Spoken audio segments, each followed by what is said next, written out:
Salam damai sejahtera Bapak, Ibu, serta saudara-saudari semua.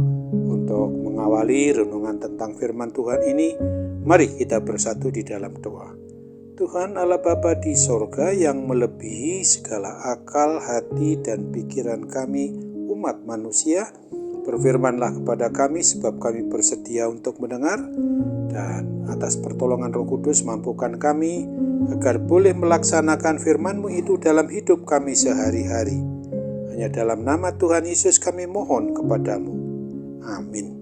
Sebagai nas renungan firman Tuhan pada hari ini diambil dari 2 Tawarikh 29 ayat 5 yang berbunyi, "Dengarlah, hai orang-orang Lewi, sekarang kuduskanlah dirimu dan kuduskanlah rumah Tuhan, Allah nenek moyangmu. Keluarkanlah kecemaran dari tempat kudus." Sebagai tema yang diangkat dari nas renungan kita ini adalah kuduskan hati umat sebagai rumah Tuhan. Raja Hizkia yang adalah raja kerajaan Yehuda adalah salah seorang raja yang sangat terkenal karena kesalehan hidupnya dan juga masa pemerintahannya yang teokratis itu di semua pelayanannya yang begitu sangat terkenal. Ketika berumur 25 tahun pada waktu ia ditabiskan menjadi raja Yehuda atau raja kerajaan Israel Selatan ini, dan 29 tahun lamanya ia memerintah di Yerusalem sebagaimana dituliskan dalam 2 Tawarikh 29 ayat 1 ini. Nama Hizkia memiliki arti Tuhan adalah kekuatanku. Sesuai dengan namanya, ia adalah seorang raja yang hidup, yang mengandalkan Tuhan dan menempatkan Tuhan Allah Yahweh sebagai yang terutama di dalam seluruh aspek hidupnya. Itulah yang menjadi kunci keberhasilan hidup umat yang memang dipimpin oleh Raja Hizkia ini.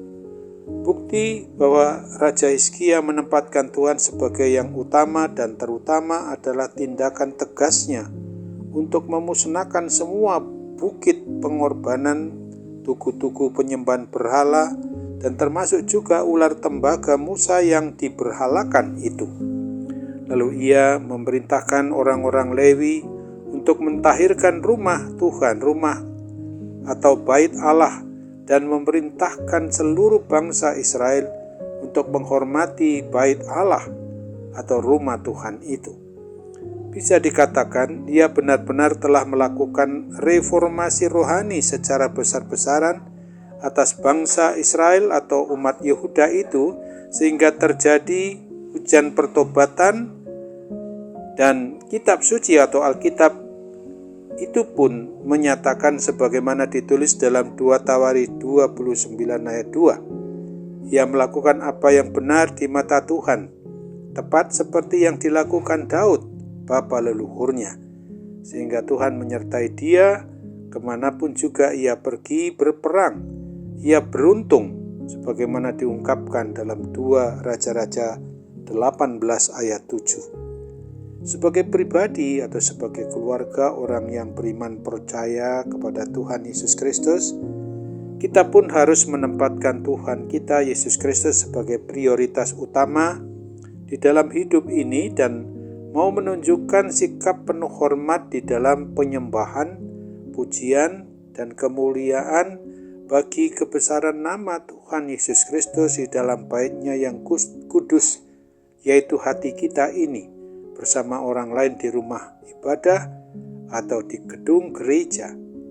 Bila kita benar-benar mau menghormati Tuhan, sikap tingkah laku dan perbuatan kita pun akan penuh hormat kepada Tuhan Yesus Kristus.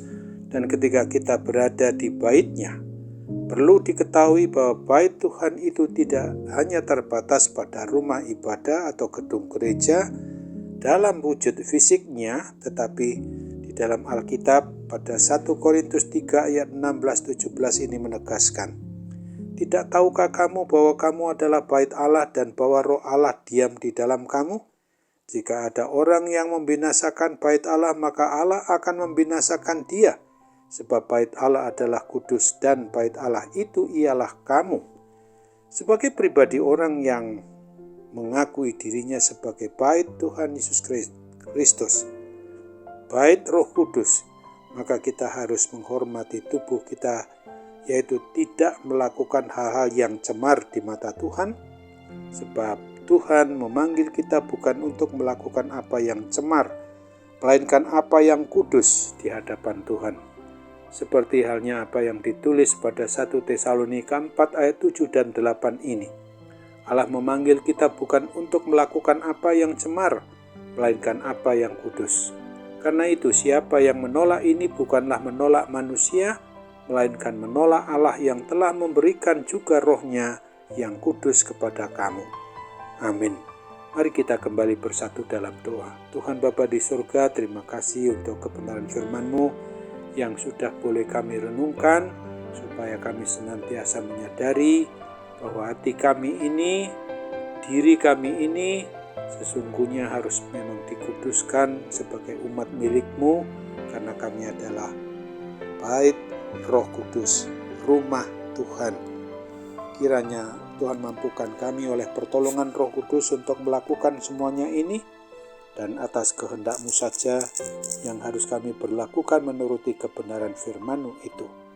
Dikala juga saat ini kami masih sedang berada dalam suasana mengotori bait Roh Kudus, yaitu hati kami, kiranya beri kemampuan kepada kami oleh pertolongan Roh Kudus untuk mengusir segala kuasa-kuasa yang mencoba mengganggu hati, akal, pikiran, perasaan kami ini Bapa, supaya boleh kami dibersihkan, dikuduskan oleh karena pertolongan Roh Kudus yang melakukannya dalam hati kami.